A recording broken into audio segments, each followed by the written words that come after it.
Hi, I'm Sarah with People for Bikes. Thanks for joining us in this series as we share our passion for making biking better for everyone.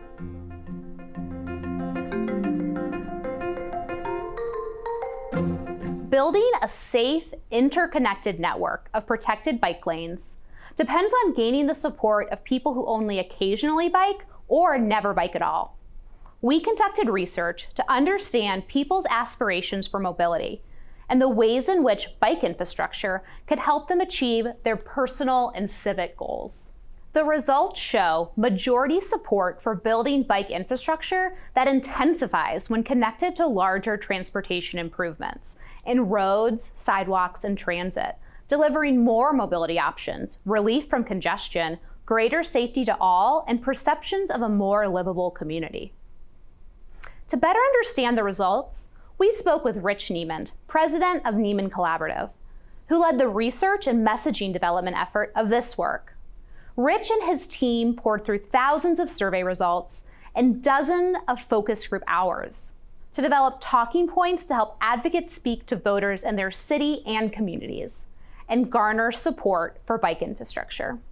The problem that we had before we came here is that we were talking about bikes, right? Our value as bike advocates, and I'm a bike commuter and a recreational cyclist. I really value bikes, but not everybody does.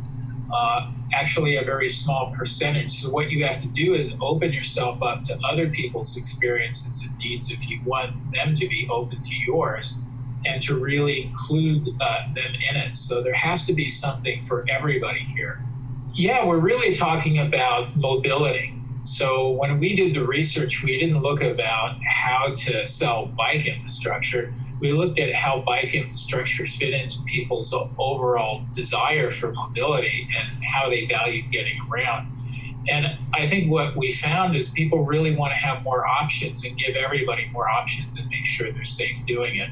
So if you can combine bike lanes with road improvements for pedestrians, particularly pedestrian safety, and with coordinating all of that with mass transit, it's a winning combination.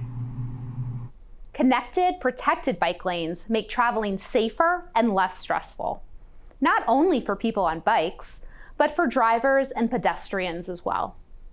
Bike infrastructure provides cities with more opportunities to move people where they need to go, and it helps all people have a more peaceful commute. The biggest motivation is that people can get to where they need to go with the greatest assurance that they're going to get there on time. So for most of the people who drive, the motivation is what we call being schedule driven. There are other people who are driven by having more opportunities in the city or more equality or having greater feelings of community. All of them are very, very concerned about safety, and they want to make sure that everybody can get to where they're going with the greatest amount of safety possible and the least amount of hassle.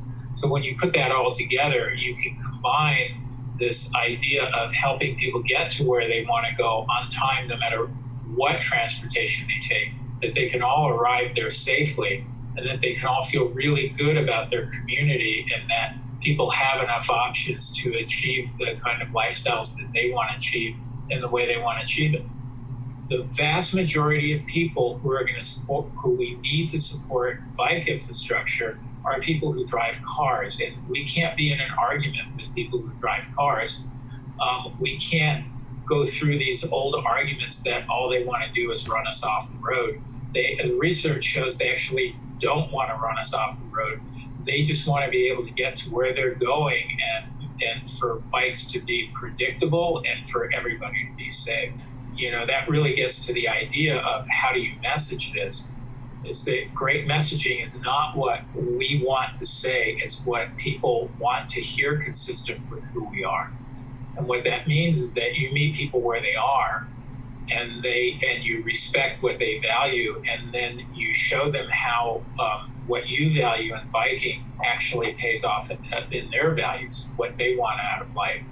And then you have a solid mass of people who can then back up a policymaker who says, you know what, I'm really going to put my money in bike infrastructure, and because we're redoing the roads and the sidewalks anyway, this will really improve our community. And I've been hearing from a lot of my constituents that this is what they want. The best way to advance bike infrastructure is to connect it to more mobility and opportunity for everyone, whether or not they bike. We can and we should be driver, biker, walker, and public transportation friendly. Using simple, tested messaging, we can attract the majority of people who support bike infrastructure and strengthen public support for changing the ways our roadways work. So the message that we have, the overall message we have, is that we can have peace on the road when everybody has a piece of the road. In other words, we don't need to fight over the road anymore, and we can all get to where we want to go in the ways in which we want to get there with the least amount of hassle. Because what we're going to do is when we build bike infrastructure into pedestrian access and transit, everyone's traffic flow needs are met through careful planning and smart construction. And that's really what we're selling here. We're not selling bikes per se. We're selling this idea of peace and peace of mind, that I can get to where I want to go with the greatest safety and the least amount of hassle in any way I choose that I want to go, as a driver, as a biker, as a pedestrian, and as a user of mass transit. And when we think about people and the people who we need broad support from, they live these dual roles. I mean, we talk about the schedule-driven motivation and the bike-driven motivation and the mass transit motivation. All of those are the same people on any given day. On one day, I may be driving my car into work. On another day, I may be biking into work. So in many respects, we're talking about selling a different vision of the future, where we can have peace on that road by giving everybody a piece of the road. Many city officials want to embrace bike infrastructure as a mobility solution, but often fear backlash from a public with other priorities. The good news is we have majority support for building bike infrastructure that intensifies when connected to larger transportation improvements in roads, sidewalks, and transit. Most importantly, including bike infrastructure and transportation projects adds aspirational value to the effort, instilling a sense of community as well as pride in living in a forward-thinking city. Thanks for joining us as we looked at one of the ways your city can make bicycling better. Visit the City Ratings website for more tools and resources that will improve the health, livelihood, and future of our streets, cities, and planet. Together, let's create a better world through bikes.